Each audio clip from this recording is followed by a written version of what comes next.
All right, hey, aloha. Got a big bag of cacao pod, and I figured I would walk you through my pretty simple method of just getting to nibs. Got two different kinds. This guy here is already starting to rot on the end. This happens especially when they're higher up in the trees and nobody's paying any attention. They'll start going past ripe and going to rotting and dry. But that one's still fine. One of the ways to know is dig your fingernail in, and if it's the color of the pod behind that nick, in other words, if there's color to it and it's not green, then it should be just fine for harvesting. So I got a few here to go through. I'm just going to be opening them and filling a bowl.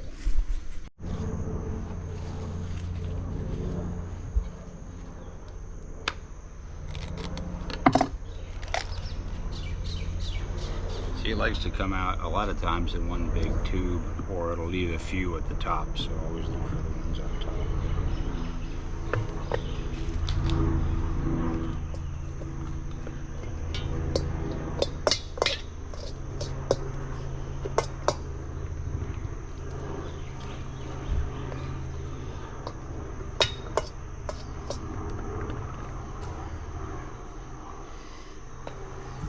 There tends to be a big thread on the inside. A lot of it wouldn't stick to the cacao, so kind of pick that out. That's just nonsense as far as the rest of the process is concerned. It's just extra bulk.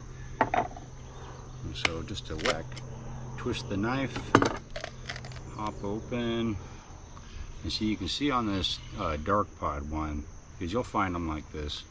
The last few seeds on top are kind of just starting to be affected by the browning. Like, I wouldn't want to just snack on them, but they're fine for cacao, because you're going to be rotting all of this anyway. You see there's maybe the slightest beginning of a mold or something right at the top there. Those beans are okay.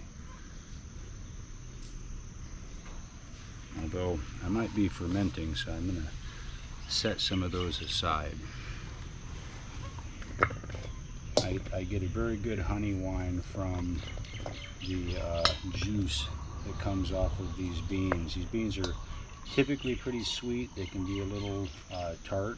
They can be very tart, but for the most part they're pretty sweet. They're actually really delicious, and so that sweetness of course can be turned into a wine, and that's what we are going to be doing with this in a couple of days when the bag is puffing up and smelling like booze. And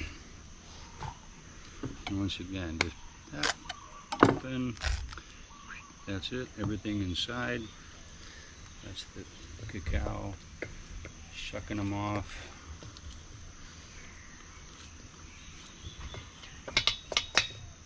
Make sure you get all of them. And on to the next.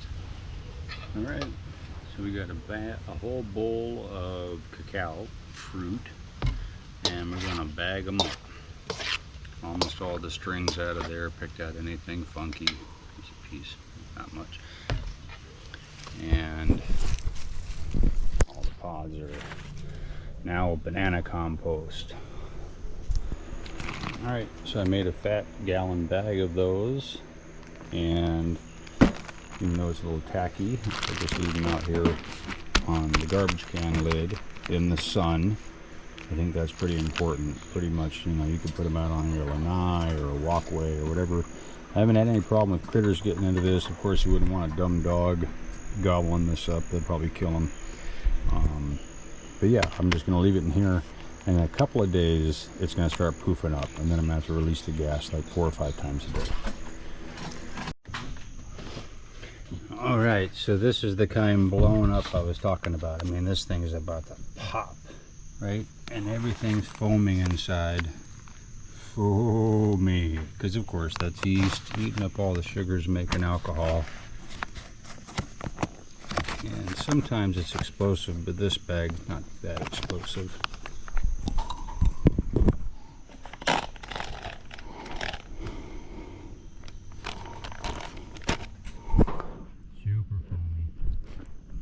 But delicious in its own weird way. Right. Just kind of release the air, gonna puff up, you know, almost 10 times really before you'll be ready to wash it. The cacao has fermented for about 4 days, 3-4 days now. It's full of juice. I'm gonna go ahead and dump it in the colander and get that wine out of it, and then put all the seeds back in the bag. We've got kind of a sunny day here today, and we'll give one more sun on this thing. Try and get kind of like an applesauce-like consistency. We're kind of there now, though. It just hasn't really oxidized like I've seen it do before, which could be good. Let's see, get a few sips of cacao wine. For the most part, I get that juice out of the bag that it's floating in. And then get it back in the bag and another maybe 12 hours in the sun. Alright, it puffed up pretty good again. Not too bad. And you see it's kind of oxidizing. It's getting more of that applesauce kind of brown instead of just white like that was. That's kind of what it looked like earlier. Okay, so I've had this bag of cacao sitting around for 5 days, 6 days, and this time I did something unusual. I washed it with honey water. So in other words, I took a couple pounds of honey and boiled it in a gallon for, like I was making mead, for an hour, and I took my fermenting cacao, which was making a very alcoholic extract, or pretty much yeast culture, a big yeast culture, blowing up about 4 or 5, 6 times a day and having to be popped. Well, now it's kind of done with that, and I put that mix in with this container, and as you can tell, it's foaming away. So I'll have a little cacao honey mead from that. So now I'm going to lay these out to dry, but they're still a little mushy, and so I'm going to do a little drain and then put them in a tray to then kind of get out in the sun and sun dry, and then they'll be ready for roasting. Okay, so filled up the bowl pretty good. I'm going to just kind of slosh this around a little bit, try and get whatever extra fluids are in here to drain out, and then we'll put them on the bowl, or in the pan to dry out for the rest of the duration. So I decided I gotta wash the pulp out of this stuff. You got enough rotten fruit pulp in there that maybe just get a good bath and then shake. Alright, get a cleaner cacao and dirty water. They can go with bananas. Alright, I have had the beans out for about 2 days now, and they get a little dark in these trays. I don't know, they oxidize with the whatever they use for an enamel, but you're going to be taking the peel off anyway. And these ones from the honey batch, they kind of grew a little extra mold or something, a yeast. I think it's honestly a yeast. It's really white and powdery on the outside of a bunch of these beans. So good reason to get them dry fast, and then get them into the roast, which will kill all of that. Well, got them dry enough to start roasting. So I just have them in a cast iron.